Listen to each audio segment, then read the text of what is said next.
Rishi Sunak is being investigated by Parliament's Standards Commissioner over a failure to declare an interest. The case is understood to involve his wife's share in a childcare company, an agency. There was a big budget boost for childcare agencies, as you might remember. Number 10 says it was a matter for a ministerial declaration. And that was made as appropriate. Can we just get a better understanding of the rules applying here? Hannah White, Dr. Hannah White, Director of the Institute for Government. So, Hannah, the first thing we need to understand is, are ministers obliged to declare spousal interests? Yes, they're obliged to declare their own interests and those of their spouses. And it's anything that either could affect their decision-making as a minister or could be perceived to affect their decision-making. Right. I mean, Rishi Sunak's wife is obviously the daughter of someone, a very, very eminent Indian business person, billions of assets. So obviously she's going to have a lot of shareholdings, one imagines. And I don't know how long the declaration of interest is, but if Rishi Sunak put them all in, that would probably be quite a long file, no? Well, yes, but it's really important that is a comprehensive account given. And I think the point at the moment is that because we haven't got an up-to-date list of ministerial interests, because that hasn't been published for quite some time now, we don't know what's on that list. Right. So it may well be that this interest has been declared to the advisor on ministerial interests, to the Cabinet Office, but we haven't got that public record at the moment. And that brings us to the second sort of very basic starter question is, what's the difference between the ministerial interests and the Parliament's interest, the MP's declaration of interest?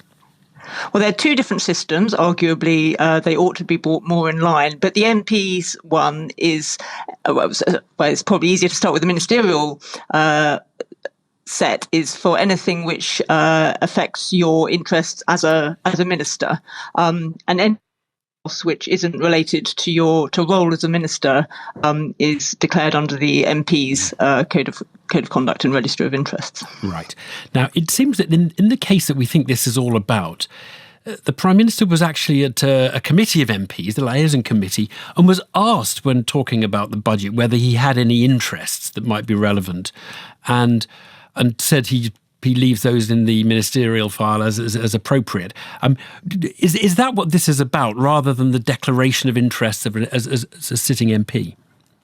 So what I think this is about is the distinction between a registered interest and a declaration of an interest. Oh. So essentially, as you say, there are two places in which he might be expected to have registered the interest, probably because it relates to his spouse. It would be under the ministerial register rather than under the MP's register, because the ministerial register requires a wider set of interests to be declared, including those of your spouse. But the point is that when you are participating in a parliamentary proceeding which relates to one of your registered interests, you ought to also declare that is the case and draw people's attention to the fact you have a registered interest. So it's not enough just to have it written down. You also have to, in the course of the proceedings, say, I draw your attention to the fact that I've got this. You can either talk about it in debate, or if you don't want to hold things up, you can say there's an entry in the register. Now, because we haven't seen the register, maybe he felt, I'm speculating here, that he couldn't say that in any detail what was in it. But it would have been, I think the question for the Parliamentary Commissioner will be, was there a close link between what was being discussed in the committee and this interest, and should the Prime Minister therefore have drawn MP's attention to it? Hannah, thanks for that. We wait to see what comes out of that investigation. Hannah White there.